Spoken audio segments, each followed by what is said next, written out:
Hi, it's Xavier, and thanks so much for joining me in my bonsai retreat today. It's going to be a bit of an interesting, fun-packed day. We're going to be looking today at Tony's triple trunk Zelkova. I've had a lot of inquiries about jade, and in particular how to make them into this sort of S shape over a 30-year period. Now, obviously I can't show you 30 years, but I'm definitely going to show you how I get one started. We'll be doing that. I've got to be looking at my Trident maple and my Chinese Elm root on rock, ongoing midsummer maintenance. Most importantly, this is going to be a subscriber photographs edition, so we've got loads of entries that have been building up probably over the last 6 weeks. Actually, it's been a while since I've done one of those. So we've got stuff from Chris, Susan, Brian, Jane, Yvonne. I think Yvonne's actually got a couple that were Tony's trees, but I can't wait until I'm doing another Tony special, so we're going to get those on as well. After that, we'll also be looking at my what sort of fertilising I do at this time of year, if any at all, and why. Weeding, got to look at wire on various trees, and just a bit of bonsai bits and pieces around the nursery. So if you're interested in any of that, then please, you've got to watch on. And if you're not interested, well, you've probably already turned off by now anyway. One apology I'm going to make is I've been a bit crook, and many of you will pick that up in my comments. And as a result of that, in short, a year worth of very, very bad sleep patterns has, we think, led to quite hard migraines morning and afternoon. And they've been hitting me over the last sort of 10 to 12 days. And end result, as you can probably imagine, is concentration is a problem, and motivation.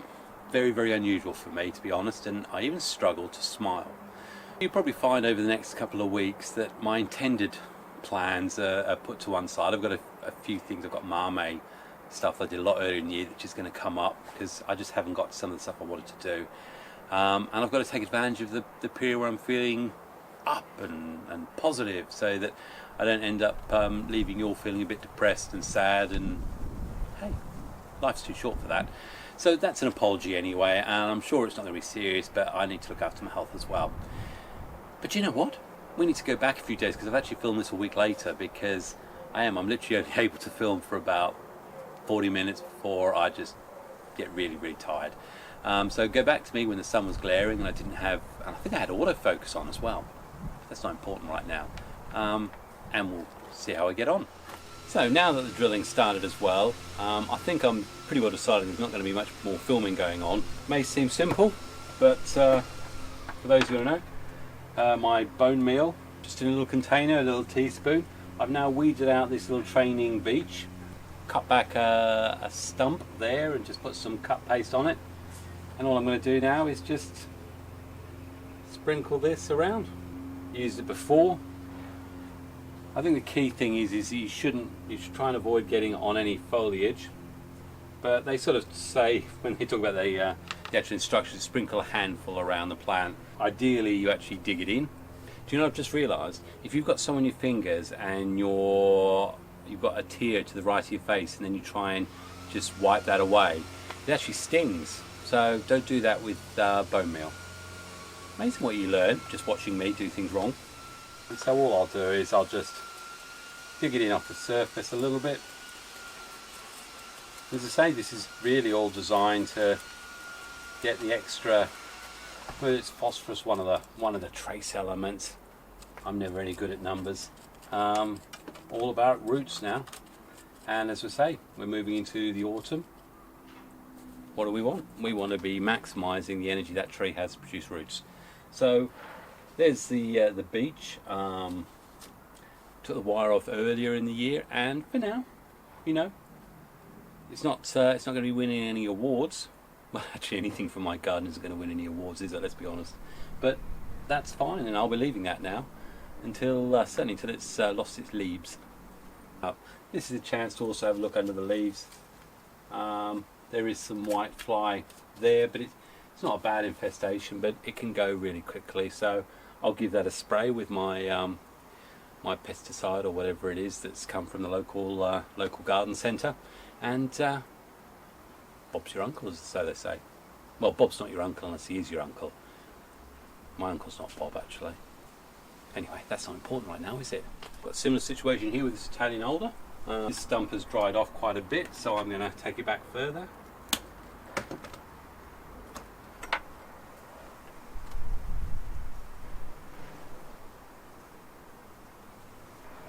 So as we say there, nice seal on the, it's a bit more weedy I should do, to be honest. There is quite a few little scotch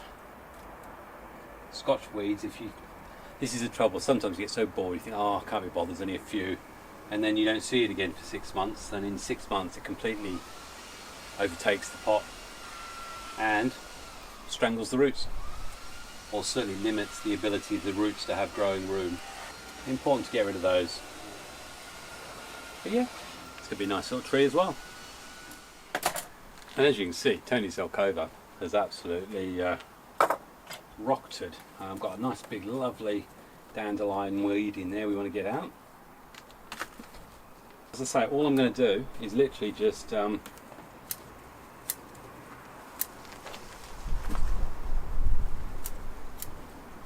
take some tips off. I could probably try and take cuttings from them now. It's probably a bit late for me for doing things like that with these things. Quite happy to try with the Trident maples because they're pretty tough and hardy, but I don't know whether I need loads of these anyway. Obviously it's always a good idea to use sharp shears, because all you do otherwise is rip the branch. We really don't want to be doing that. So for those of you who noticed, yes, I did do exactly that. I will come back in the springtime to do the next proper pruning for buds and stuff like that. So, and there it is. Just very rough cut. In fact, I've missed one there. Really cutting everything just back to 2 or 3 again. Just concentrating on trying to remove the stuff that's inside more than anything. But you know, there's the profile. I'm happy enough with that for now, and I'll sit that in a shady part of the garden. But the nice thing is now is light can still get in there, and this continue to gain energy. Looking really nice. Very happy with that. With the Tanuki, I took all these off.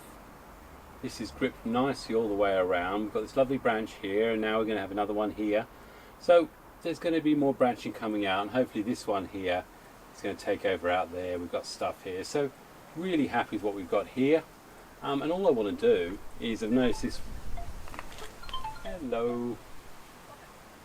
Hello there, it's Teresa. Hello, Teresa. Hello, it will be ready in about 10 minutes for you. Okay, I'll pick it up before you close then.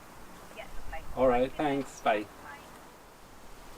That was a message from my my garage, ORA Motors in Grantham. Ollie, tell you what, if anyone wants to have a good reliable mechanic, that's not where you go. No, seriously, they love my van, because my van really, ORA Motors is like a second home for it. And as I said to you, I get about, it costs about £30 per mile by the time you take in garage fees, road tax, insurance. It's brilliant. I love it. Anyway, that's for them to tell me that I can pick it up again. So we were doing with this Tanuki, and all I want to do is, this was waggling in the wind a bit, I just want to secure it just a little bit better up here. And really it's just to continue to allow that stability while these upper branches grow. Just be careful because I don't want to knock off that new growth. Being cack-handed, I've done it the wrong way. There we go. Just not too tight, just enough to stop it waggling in the wind.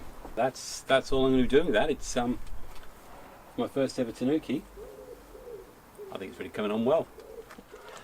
The next thing in that queue of odds and sods was this larch.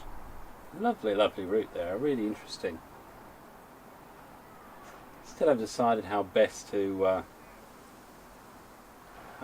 deal with it. But anyway, what I do need to do, just get some of this wire off, I think. Let's have a look and see if it's digging in. Yeah, I've just got some slight indentations there, but nothing that's going to be irreparable. Certainly as we get nearer the end, it's starting to dig in a little bit. It's alright.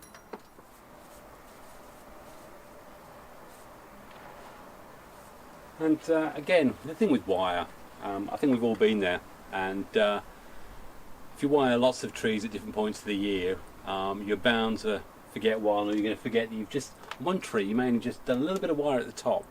I tend to forget things like that because they're not big enough for me to put up in my database, so I don't get the monthly reminders.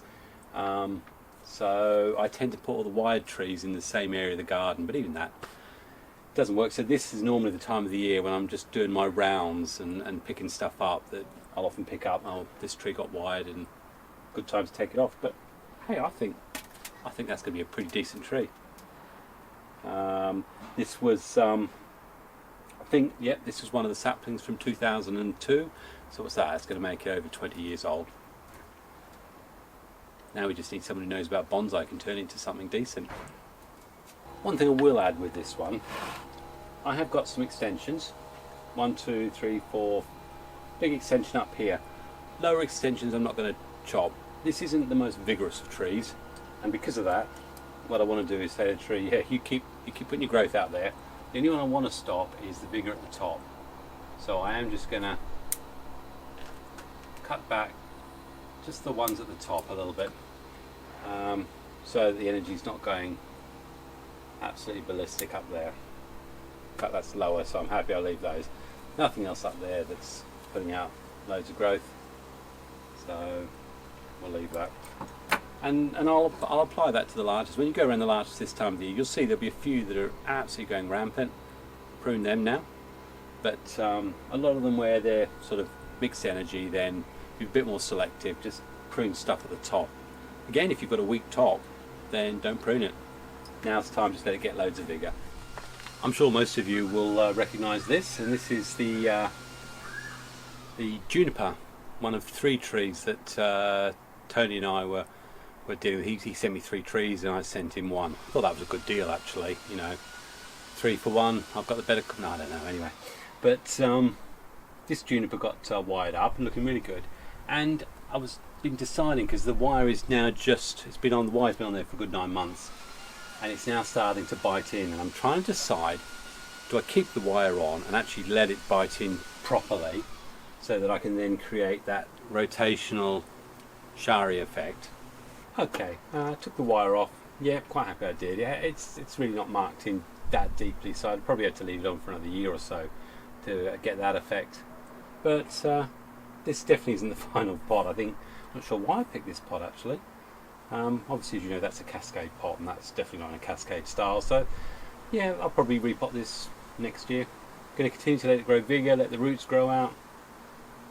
Probably wire some branches out to more shape, but yeah, this will be the sort of height and style it'll be at for now, I think.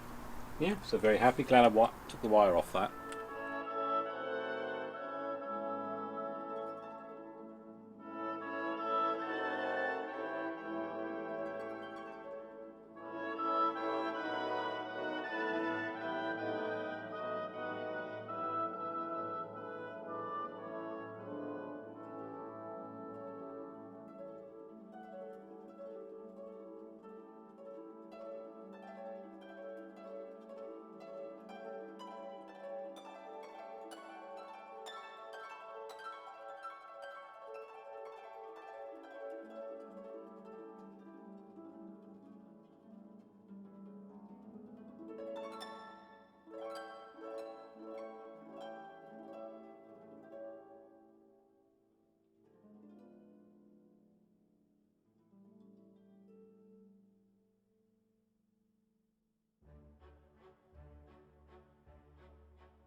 Again, Yamadori Beech, very odd. It's got an interesting base, but still early stages to know what to do with it. So I just prune it back. All I'm going to do is I've just weeded it, and a lot of these these dig trees, I find sometimes I struggle to come to a decision. There's no hurry. Interesting shape there. That's all I'm going to do. Let's chuck some meal on it. Leaves, nothing obvious under the leaves. Possibly front in there somewhere.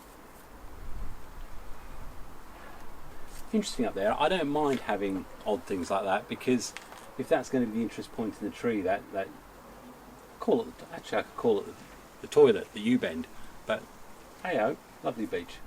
Someone asked me about jade, and I just mentioned at the beginning I was going to just talk about it briefly, and this is turning into a bit of a sort of all sorts video, but that probably sits with my health, with the way I'm feeling at the moment.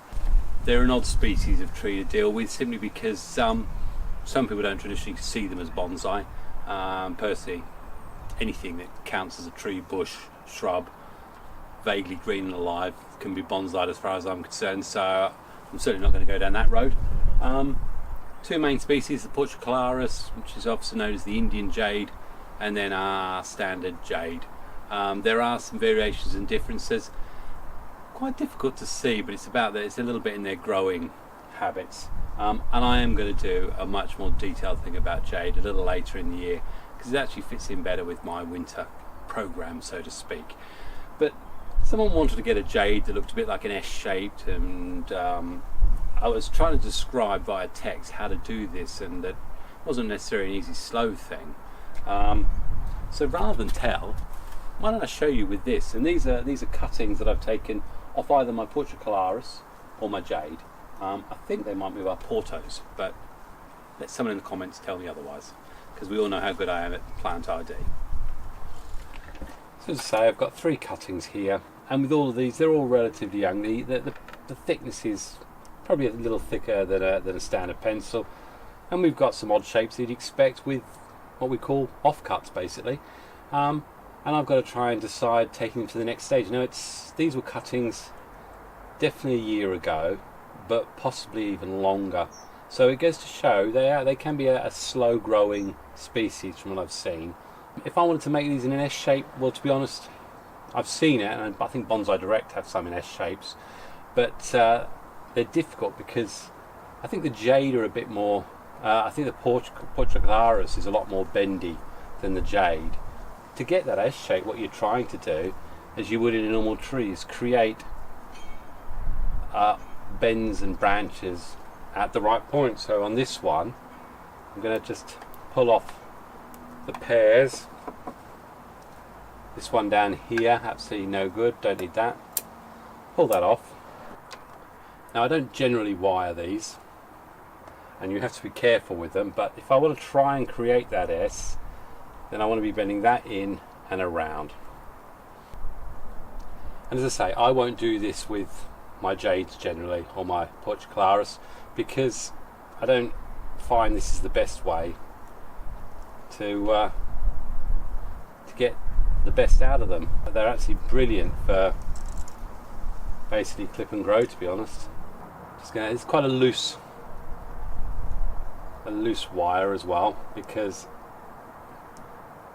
quite naturally they're quite a soft skin creature. So very, very carefully, just to accentuate the bend down a bit, probably. So all I want to do really is that. Take the bend around. The thing with these is their breaking point is known the minute it happens, if you know what I mean. So there's the shape. Now what I'm really going to want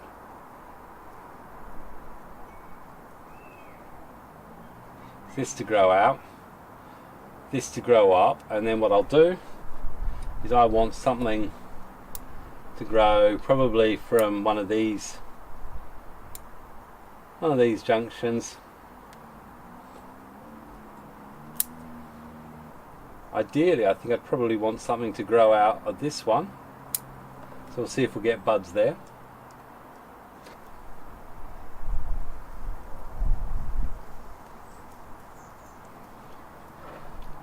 And we've got this little one down here. If I wanted to, this trunk here, I could actually cut the whole top off here and start it from here. Or I've got potentially cascade maybe. Let's take off the big trunk there.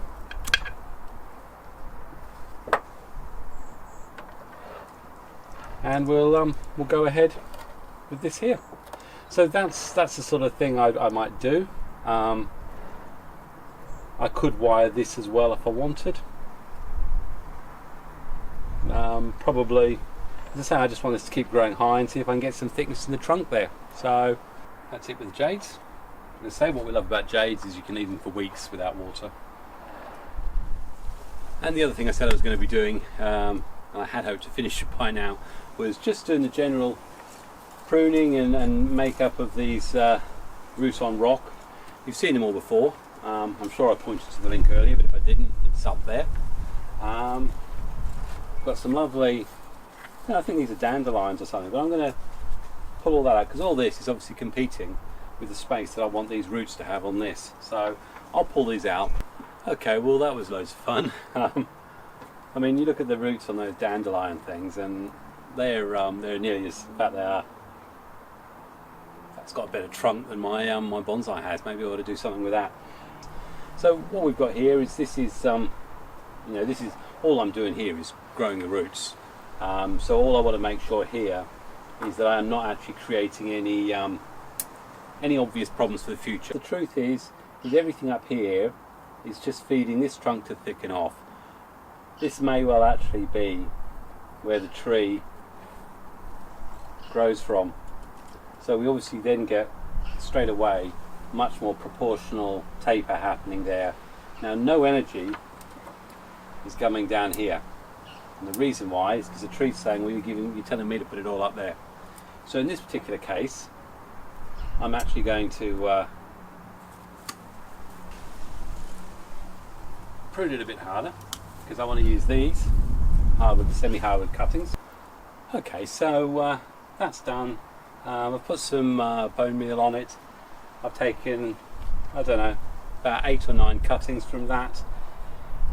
My view is that 8 or 9 that would have gone in the bin, if only one of them roots, then that's a positive result. I've got one more tree next year.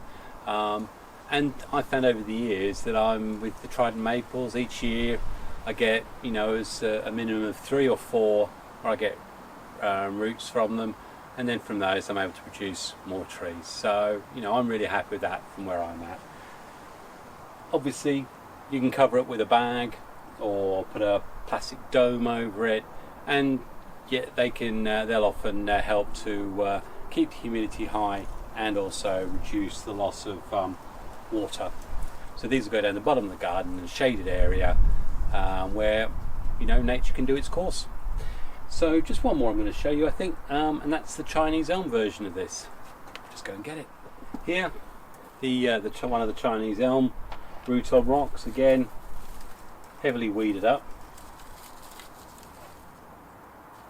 I had the moss there, have a look and see how that is, but we've got little things like that we don't want. So I'm going to clean off this stuff. But very happy with how it's sitting on there. Probably all I want to do is just prune back the stuff that I don't think I want.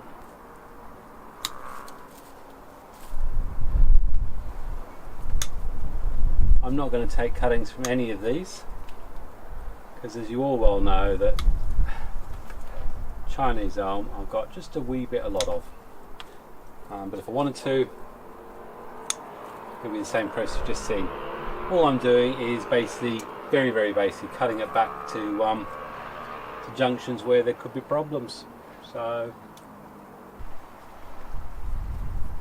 often they get to be a right mess at the tops here, so you normally want to reduce those back to your lowest 2 or 3 that you want to use. But as I say, at this stage I'm not that bothered. I mean, looking at this is going to be a side part here, so I won't want stuff going straight up anyway. It's unlikely that we'll get much of a flush at all from this now. but it has happened in the past, so I want to leave enough green stuff on there that the tree's going to be happy and not throw a fit on me.